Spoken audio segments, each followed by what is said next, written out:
গত বছরের ৭ অক্টোবর গাজায় ইসরায়েলের হামলা শুরুর পর অন্তত ২১,০০০ শিশু নিখোঁজ হয়েছে বলে জানা গেছে। ২৪ জুন সেভ দ্য চিলড্রেনের প্রকাশিত এক প্রতিবেদনের বরাত দিয়ে আল জাজিরা এক প্রতিবেদনে বলেছে, গাজায় ইসরায়েলের সামরিক অভিযানের জেরে ২১,০০০ শিশু হারিয়ে গেছে, উধাও হয়েছে, আটক হয়েছে, ধ্বংসস্তূপের নিচে চাপা পড়েছে অথবা গণকবরে শায়িত রয়েছে।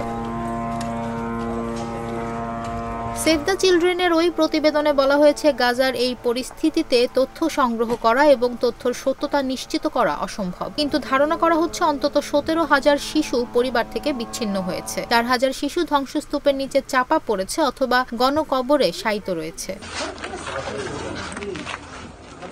জাতিসংঘের শিশু তহবিল ইউনিসেফের দেওয়া তথ্য মতে গত ৭ অক্টোবর গাজায় ইসরায়েলের হামলা শুরু হওয়ার পর থেকে এখন পর্যন্ত ১৪,০০০-এর বেশি শিশু হত্যার শিকার হয়েছে। বাকি শিশুরা খাদ্য সংকটের কারণে পুষ্টিহীনতায় ভুগছে এবং এর তীব্রতা এতটা ভয়ঙ্কর যে তারা কান্না করার শক্তি পর্যন্ত হারিয়ে ফেলেছে।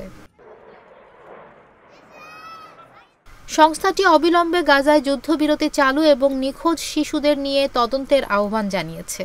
ওই প্রতিবেদনে বলা হয়, গত ৯ জুন অধিকৃত পশ্চিম তীর থেকে ২৫০ শিশু হারিয়ে গেছে।